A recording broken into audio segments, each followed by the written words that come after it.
भैया कोरोना का कहर भी जारी है, ज्यादा चौड़े होकर मत घूमो, घर से उतना ही बाहर निकलो जितना इलेक्शन के बाद नेता लोग बाहर निकलते हैं।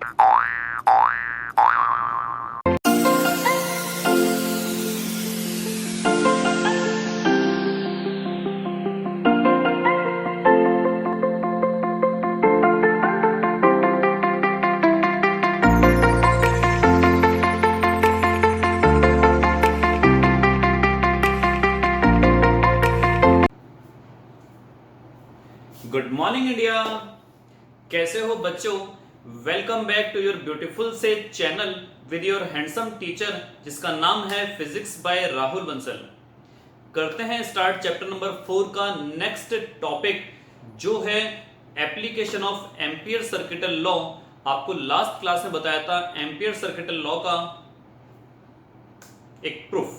आज हम स्टार्ट करने जा रहे हैं एम्पियर सर्किटल लॉ की एप्लीकेशन। बेसिकली 3 एप्लीकेशन हैं, एक स्ट्रेट वायर की वजह से मैग्नेटिक फील्ड, एक सोलिनॉइड की वजह से मैग्नेटिक फील्ड और एक टॉरॉइड की वजह से मैग्नेटिक फील्ड। तो आज हम स्टार्ट करने जा रहे हैं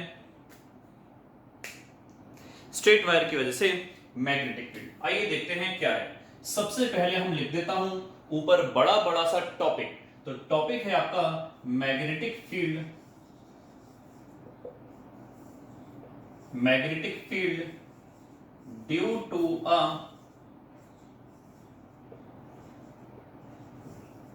straight conductor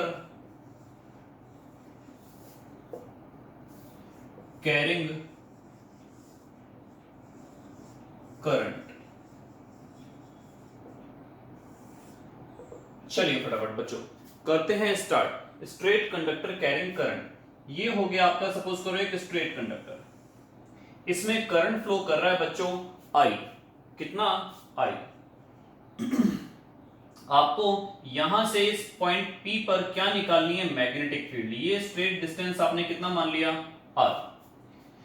जितनी मैग्नेटिक फील्ड बच्चों यहां पर होगी उतनी ही मैग्नेटिक फील्ड यहां होगी। तो यहां पर एक पॉइंट और मैं लेकर, आपको पता है मैग्नेटिक फील्ड कैसी होगी, यहां पर सर्कुलर रिंग्स की फॉर्म में होगी। आपको पता है कि अगर ये वायर है तो मैग्नेटिक फील्ड ऐसी होगी। Is it clear? आपको पता है। अब हम ध्यान से देखते हैं कि अगर ये रिंग की फॉर्म में ऐसे है, अगर ये रिंग की फॉर्म में ऐसे है तो यहां पर मैग्नेटिक फील्ड होगी टेंजेंशियल, यानी कि इस तरीके से। ये हो गई मैग्नेटिक फील्ड की डायरेक्शन।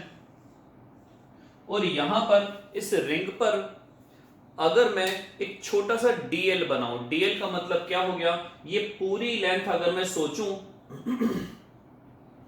पूरी लेंथ अगर मैं सोचूं तो ये 2 पाई r होगी, सर्कमफेरेंस ऑफ द रिंग या सर्कमफेरेंस ऑफ दिस सर्कल।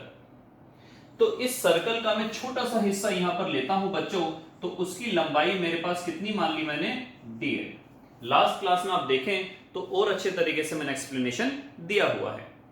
तो मैग्नेटिक फील्ड की डायरेक्शन क्या हुई, इस तरफ। डीएल की डायरेक्शन भी क्या हुई, इस तरफ।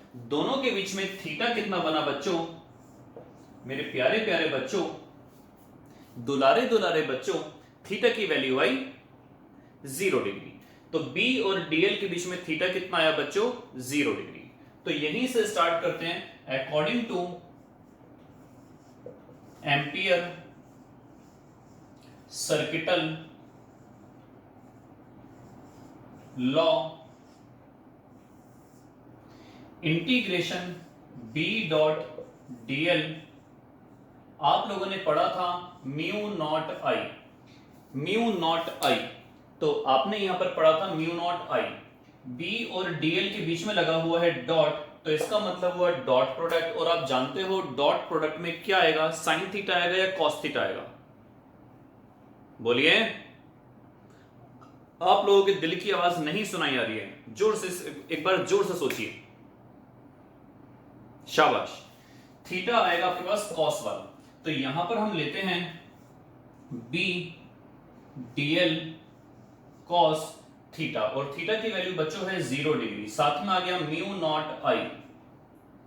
b हमारा कांस्टेंट होगा। आप ध्यान से देखिए हर पॉइंट पर, क्योंकि डिस्टेंस कितना है r, इस रिंग पर हर जगह डिस्टेंस कितना है हमारे पास बच्चों, r है। इस पॉइंट पर हर जगह डिस्टेंस कितना है, r है। इस पॉइंट पर हर जगह डिस्टेंस कितना है, r है। तो r अगर डिस्टेंस है, करंट की वैल्यू सेम बनी हुई है, तो मैग्नेटिक फील्ड की वैल्यू हर जगह होगी कांस्टेंट। मैग्नेटिक फील्ड बाहर आ गया, cos 0 की वैल्यू 1 हो गई, अंदर बचा dl, साथ में है म्यू नॉट I dl। तो b dl, ये छोटे छोटे नन्हे मुन्ने प्यारे नन्हे मुन्ने प्यारे प्यारे सारे dl को अगर मैं जोड़ दूं, सारे dl को अगर मैं जोड़ दूं, तो सोचिए क्या मिलेगा, सर्कमफेरेंस ऑफ द रिंग या circumference of this circular magnetic field. तो यहां पर हमें मिलेगा बच्चों 2 पाई r, और इधर है म्यू नॉट साथ में I। तो b आपके पास कितना आ गया, म्यू नॉट I अपॉन में 2 पाई r। अगर मैं, आंसर आपका यहां पर आ चुका है, अगर मैं ऊपर नीचे 2 से मल्टीप्लाई कर दूं, कुछ बच्चे समझ गए होंगे ऐसा क्यों हुआ, क्योंकि म्यू नॉट अपॉन में 4 पाई की वैल्यू हमारे पास होती है, कितनी होती है, 10 की पावर -7। तो b आपके पास कितना आ गया बच्चों, ये आ गया म्यू नॉट अपॉन में 4 पाई इंटू 2i अपॉन में r, और यही आपने यूज करी थी एम्पियर सर्किट लॉ को प्रूफ करने के लिए। तो इसका मतलब हुआ, आपको मैंने बताया था कि स्ट्रेट वायर की वजह से एक लंबी चौड़ी डेरिवेशन हुआ करती थी आज से 2-3 साल पहले, लेकिन वो सिलेबस से बाहर हो चुकी है, योर गुड लक। तो आप यहां पर अब ये समझ सकते हो कि अगर ये एक स्ट्रेट वायर है तो एक डिस्टेंस r पर मैग्नेटिक फील्ड की वैल्यू आपके पास कितनी होगी। तो ये आपके पास निकल के आई म्यू नॉट अपॉन में 4 पाई इंटू 2i अपॉन में r। नेक्स्ट क्लास में स्टार्ट करेंगे हम सोलेनॉइड की मैग्नेटिक फील्ड, कि अगर किसी सोलेनॉइड के अंदर मैग्नेटिक फील्ड कितनी होगी, वो हम करेंगे नेक्स्ट क्लास में स्टार्ट। लेकिन थोड़ा सा आपको मैं बता दूं एग्जैक्टली सोलेनॉइड होता क्या है, ताकि थोड़ा सा आप प्रिपेयर होके आइए। क्या होता है ये सोलेनॉइड, आप लोग पढ़ चुके हो 10th क्लास के अंदर भी कि क्या होता है ये सोलेनॉइड। आइए देखते हैं एक बार सोलेनॉइड। बच्चों सोलेनॉइड एक ऐसा शेप होती है, ऐसी शेप होती है, आप लोगों ने ये शेप देखी होगी अपनी जवानी में। एक्चुअली आप लोगों ने शेप देखी होगी अपने बचपन में लैंडलाइन फोन की, वो काले वाली तार, वो काले वाली तार कुछ इसी टाइप की हुआ करती थी, जस्ट लाइक स्प्रिंग। तो ये शेप कहलाती है सोलेनॉइड। इसकी डेफिनेशन हम पहले लिख लेते हैं। It consists of an insulated long wire. Insulated का मतलब बच्चों क्या होता है, ये सारी की सारी तार अपने आप में एक दूसरे को टच नहीं करती हैं। It consist of an insulated long wire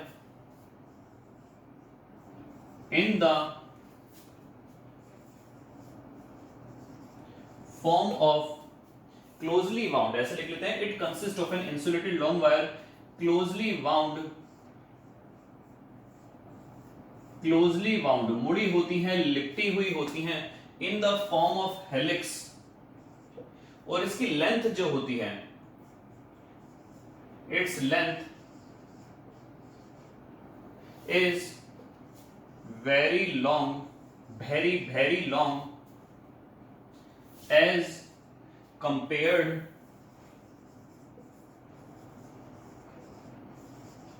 to its diameter. किसके, डायामीटर के। इसका मतलब बच्चों क्या हुआ, इसकी जो लिप्टन होती है, लिप्टन का मतलब जो छल्ले होते हैं, उसका डायामीटर या रेडियस इसकी लेंथ से बहुत बहुत छोटी होती है, लेंथ बहुत ज्यादा होती है, और लिप्टन जो होता है, जो हमारे पास छल्ले का जो डायमीटर होता है, जो रेडियस होता है, वो बहुत कम होता है। तो इस शेप को हम क्या बोल सकते हैं, सोलेनॉइड। आप लोगों ने पढ़ा था 10th क्लास के अंदर कि सोलेनॉइड के अंदर जो मैग्नेटिक फील्ड होती हैं वो ऑलमोस्ट यूनिफॉर्मली स्ट्रेट लाइंस की फॉर्म में होती हैं, बाहर की तरफ 0 होती है, आगे हम पढ़ेंगे नेक्स्ट क्लास के अंदर, नेक्स्ट टू नेक्स्ट क्लास के अंदर। इसी को अगर हम सर्कल की फॉर्म में ऐसे गोल घुमा दें तो वो बन जाएगा toroid. Till then good bye, मिलेंगे नेक्स्ट क्लास में। तब तक रहिए स्वस्थ, मस्त और जबरदस्त। Bye bye.